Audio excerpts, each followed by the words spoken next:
Avvalambor assalomu alaykum aziz o'quvchilar. Bugungi sizlar bilan o'tadigan mavzumiz, ya'ni 3-darsimiz o'zbek tilining boyish manbalari mavzusini o'tamiz. Demak, o'zbek tilining boyish manbalari 3 xil asosda boyiydi. Ya'ni tashqi tarafdan so'z olish bo'yicha, ichki imkoniyatlar asosida va she'rga oid so'zlar orqali boyiykan. Birinchisi, yangi so'zlar yasalishi.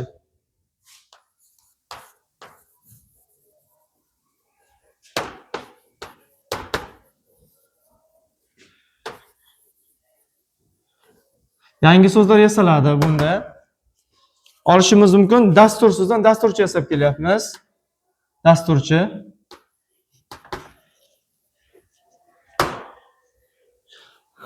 Raqam so'zdan esa raqamlashtirish so'zini yasayapmiz.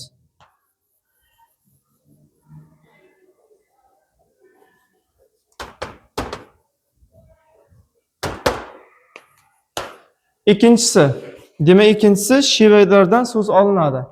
Shevalardan so'z olinishi biz yaxshi bilamiz, 12 ta viloyat bo'lsa, 12 ta viloyatimizda har birovini alohida shevalari, o'zining lahjalari bo'linadi. Bizga eng aniq eshitilib turadigan lahjalardan biri bu Xorazm, Buxoro lahjalari, Farg'ona lahjalarini insonlar tomonidan farqlanishini ko'rishimiz mumkin. Bunga beramiz mengazmoq degan so'z bor.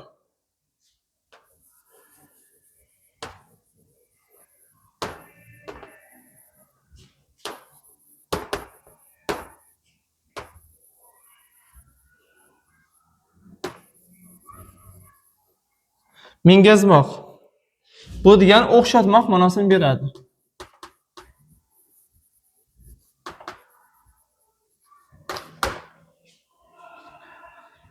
Keyingisi so'z ma'nosini o'zgartiradi.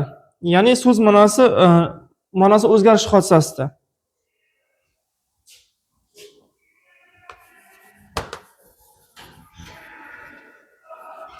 Sichqoncha.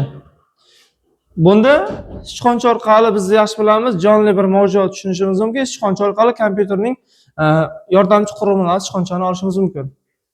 Bu so'zning boyish manbalarining bitta qatlam, ya'ni ichki imkoniyat qatlamiga kirib ketadi agar umumiy darajada oladigan bo'lsak. Endi tashqi imkoniyatini olamiz. So'ngra esa tashqi imkoniyati nimalar kirar ekan? Tashqi imkoniyatiga bu o'z qatlam va o'zlashma qatlam bo'linadi. O'z qatlamda tilimizda foydalanib keladigan so'zlarimiz 1, 2, olma, sabzi, stol kabi so'zlarimiz bu tilimiz ichki imkoniyatlar so'zlari. Tashqi imkoniyatlar so'zlari esa boshqa tillardan, fors, tojik, arab, ingliz tillaridan olingan so'zlarimiz bu boshqa qatlamlarni olishimiz mumkin ekan. Bunga kiritamiz asosan o'z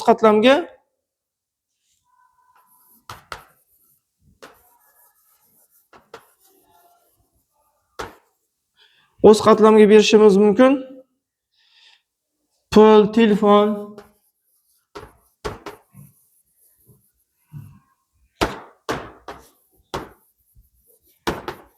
parta, stul kabi.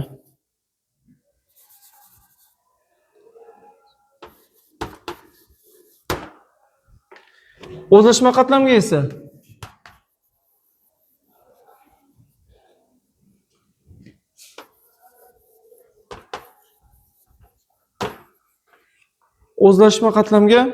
olishimiz mumkin. Rus til an'analaridan olingan bo'lishi mumkin. Masalan, arab tilida, masalan, tojik tilida masalan dasturmol so'zimiz bor. Bu tojik tilidan olingan.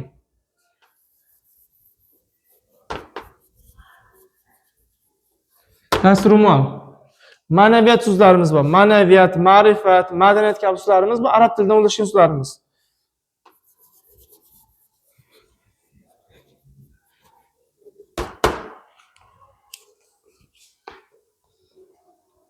Shu so'zlarni olishimiz mumkin ekan.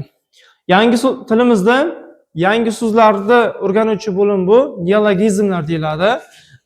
Neologizmlar orqali tilimizni ichki imkoniyatlari va tashqi imkoniyatlari namoyon bo'ladi. Tilni nimaga boyish kerak, nimaga o'sish kerak degan savol tug'iladi bizlarda. Tilni qanchalik boy bo'lsa, qancha rivojlansa, ichki imkoniyatlari keng bo'lsa, so'zlashuv darajamiz ham shunga yarasha oshadi. Bugungi sizlar bilan o'tkazmoqchi bo'lgan mavzumiz shulardan iborat edi. Rahmat.